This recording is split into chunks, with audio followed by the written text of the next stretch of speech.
ఆత్మీయ బంధువులకు నమస్కారం. మనం ఇవాళ బాబూజీ మహారాజ్ గారి సహజ మార్గ దశాదేశ నియమములు అనేటువంటి పుస్తకంలోని మొదటి నియమంలోని మరికొన్ని విషయాల్ని తెలుసుకుందాం. రుజుస్థితి నిట్ట నిలువుగా కూర్చుండుటలో నుండిన సాధకునిపై భగవంతుని దివ్యశక్తి సూటిగా ప్రసరించును. అందుచే పురాతన కాలము నుండి సంధ్యోపాసన చేయుటకు రుజుస్థితిలో కూర్చుండుటయే అత్యంత ఉపయోగకరమనియో సుఖకరమనియో భావింపబడినది. సాధకుడు వంకరగా గాని ఏటవాలుగా గాని అస్థిరముగా గాని కూర్చునిచో దైవీ శక్తి ప్రవాహమునకు అవరోధము కలిగి కలతనొందును. అందుచే అతడు ఆ శక్తి ప్రభావం యొక్క సంపూర్ణ సత్ఫలితమును పొందజాలడు. ఇట్టి ఆధ్యాత్మిక సత్ఫలితమును పొందుటకు సాధకుడు సరి అయిన పద్ధతిలో కూర్చుండవలెను. అట్లు కూర్చుండుట అహంకార సూచకమని కొందరనవచ్చును, కానీ అది సరికాదు. కవాతు సమయమున సైనికుడెట్లు నిలుచునో అట్లే భగవత్ సాన్నిధ్యమున భక్తుడును సాధకుడును అదే విధముగా కూర్చుండవలెను. అటెన్షన్ అని అనగానే సైనికుడు తన అధికారిపై దృష్టి నిలిపి ఏకాగ్రతతో నిల్చుట అవసరము. ఇది చురుకుదనమును శారీరక మానసికోత్సాహమును ఆరోగ్యమును సూచించును. ఈ సూత్రమే ప్రభువు లేక గురువు నెదుట సేవకై కూర్చుండు అభ్యాసి విషయమునందున వర్తించును.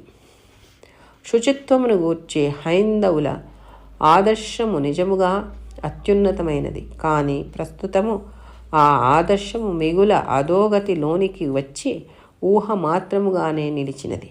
ఆ ఆదర్శ సిద్ధాంతములన్నీ విస్మరింపబడి వాని అవశేషములు మాత్రము స్నానము పాద ప్రక్షాళన రూపమున నేడు నిలిచియున్నవి.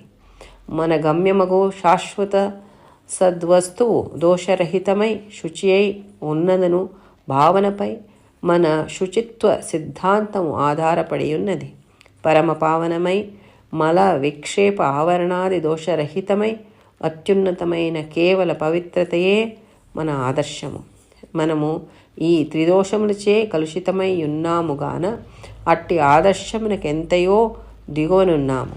అట్టి ఉన్నత స్థితి యందు ఉండు స్వచ్ఛతను పొందుట మన ధ్యేయముగాన మొదట స్నానాదుల వంటి బాహ్య శౌచ క్రియలచే ఆ ఆదర్శమును అనుసరించుటకు ప్రయత్నింతుము.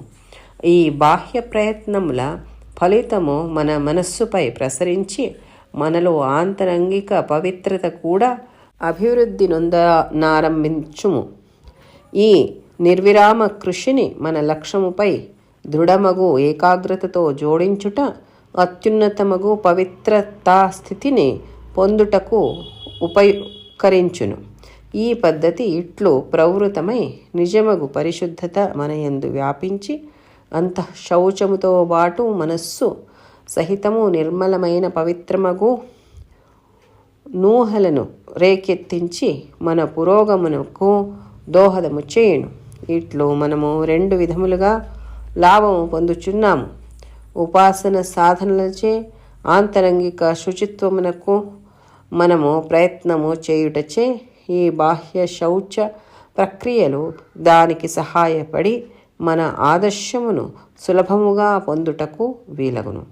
అంతఃశౌచ బహిశౌచములు రెండును అనురూపమగుచో అదే ఒక శక్తిగా పరిణమించి మన మార్గమును సుఖకరము చేసి మనము ఉన్నత స్థితికి పోవుటకు సహకారియగును. ఇట్లు పవిత్రతా భావన మన ఆదర్శమును పొందుటకు మిగుల ఉపయోగపడును. ఇక్కడ బాబూజీ గారు 2 విషయాలు చెప్తున్నారు. మొదటిది ఆసనం, రెండోది పవిత్రత. మొదటిది ఏంటంటే నిట్ట నిలువుగా కూర్చుండేటువంటి ఆసనం ఏముంది కదా, ఇది సాధకునికి భగవంతుడు ప్రసాదించేటువంటి దివ్య శక్తిని సూటిగా ప్రసారింపచేయబడేదానికి చాలా అనుకూలం చేస్తుంది. కాబట్టి పురాతన కాలం నుండి కూడా సంధ్యోపాసన చేసేదానికి ఆసనం అనేది చాలా ముఖ్యము. అదే ఒకే రకమైనటువంటి ఆసనము. అందులో సుఖాసనము. ఎప్పుడైతే సాధకుడు ఆసనంలో నేరుగా కూర్చోకుండా వంకర టింకరగా కూర్చున్నాడు, ఏటవాలుగా కూర్చున్నాడు అంటే ఆ దైవీ శక్తి ప్రవాహంను అవరోధం కలిగించేటట్టుగా అవుతాడన్నమాట. అంటే అది నేరుగా మనలో ప్రసరించుకొని రాదన్నమాట. కాబట్టి అతడు శక్తి ప్రభావం యొక్క సంపూర్ణమైనటువంటి సత్ఫలితాన్ని పొందడానికి సాధ్యం కాదు. ఇటువంటి ఆధ్యాత్మిక సత్ఫలితాన్ని పొందేదానికి సాధకుడు సరైన పద్ధతిలో కూర్చోవాలి. ఇది చాలా అవసరమైనటువంటిది. అట్లా కూర్చునేది ఏముంది కదా, తల నేరుగా పెట్టి దేహాన్ని నేరుగా పెట్టి కూర్చోవడం సుఖాసనంలో అహంకారం అని అనుకోవచ్చు కొందరు. కాకపోతే అది అట్లా కాదు. ఎందుకంటే ఒక సైనికుడు ఎప్పుడే కానీ మార్చ్ ఫాస్ట్ చేస్తారనుకోండి, ఆ మార్చ్ ఫాస్ట్ చేసేటప్పుడు అటెన్షన్ అంటారంటే సావధానం అని అనేటప్పటికీ నేరుగా తన శరీరాన్ని నేరుగా నిటారుగా నించోబెట్టిచ్చేసి ఆ పై అధికారి ఏమి ముందుకు ఆజ్ఞని వెల్లడిస్తాడో దాన్ని శిరసావహించేదానికి సిద్ధంగా ఉంటాడన్నమాట. అదే రకంగానే ధ్యానంలో కూర్చునేటప్పుడు మనము భగవంతుడు ఏమి ఇస్తున్నాడు దాన్ని తీసుకోవడానికి మనం ఒక సైనికుడి వలె సిద్ధంగా ఉండాలన్నమాట. ఆ చురుకుదనం ఉండాలి, ఆ శారీరక మానసిక ఉత్సాహం కలిగి ఉండాలి. ఇది ఆరోగ్యాన్ని సూచిస్తుంది, మానసిక ఉత్సాహాన్ని సూచిస్తుంది. కాబట్టి ఈ సూత్రాన్ని మనము ప్రభు లేక గురువు ఎదుట సేవకై కూర్చునేటువంటి అభ్యాసి విషయంలో కూడా ఇది వర్తిస్తుంది అని చెప్తున్నారు బాపూజీ గారు.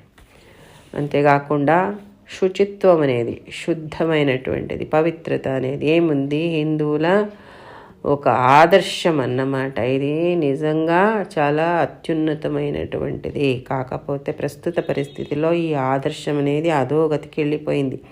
కేవలము బాహ్య ఆడంబరాలైనటువంటి స్నానము లేదా పాద ప్రక్షాళన అనేటువంటివి మాత్రమే మిగిలిపోయినాయి. అసలు నిజంగంటే ఒక పవిత్రత అంటే ఏంటి అంటే ఆ దోషరహితమైనటువంటి శుచి అయినటువంటి ఆ భావన ఏముంది కదా, అది శాశ్వతమైనటువంటి ఆ సద్వస్తువుని చేరుకోవడానికి చాలా ఉపయోగకారి. కాబట్టి పరమ పావనమైనటువంటి మల విక్షేప ఆవరణాది దోషముల నుండి రాహిత్యము పొందినటువంటిది. ఇది అత్యున్నతమైనటువంటి కేవల పవిత్రత మాత్రమే. అది మన ఆదర్శము. అంతేకాకుండా మనము ఈ త్రిదోషాలతోటి కలుషితమై ఉన్నాము కాబట్టి అటువంటి ఆదర్శానికి మనము చాలా దూరంగా ఉన్నాము. అటువంటి ఉన్నత స్థితి యందు ఉండేటువంటి ఆ స్వచ్ఛతను పొందేదానికి మనము మన ధ్యేయాన్ని నిర్ధారించుకున్నామంటే మొదట స్నానాదులు అనేటువంటి బాహ్యమైనటువంటి శౌచ క్రియలతో ఈ ఆదర్శాన్ని అనుసరించేదానికి ప్రయత్నం చేసినాము. ఎప్పుడైతే బాహ్యమైనటువంటి ఈ స్నానాదులు అనేటువంటివి మొదలైనాయో అవి బాహ్యంగానే కాకుండా ఆంతరంగికంగా కూడా పవిత్రత పట్ల మన దృష్టిని మరల్చినాయి అన్నమాట. అంటే వాటి ఒక పరిణామము అంతరంగంలో కూడా కలిగిందన్నమాట. కాబట్టి ఈ పద్ధతి ఇట్లా ప్రవృత్తమైనటువంటి నిజమైనటువంటి పరిశుద్ధత ఏముంది కదా మన లోపల వ్యాపించి అంతర్శుద్ధము చేసేదానికి మన మనస్సును సైతము నిర్మలం గావించి పవిత్రం గావించేదానికి దోహదం చేసింది. ఈ రకంగా మనము 2 విధాలుగా లాభాన్ని పొందినాము.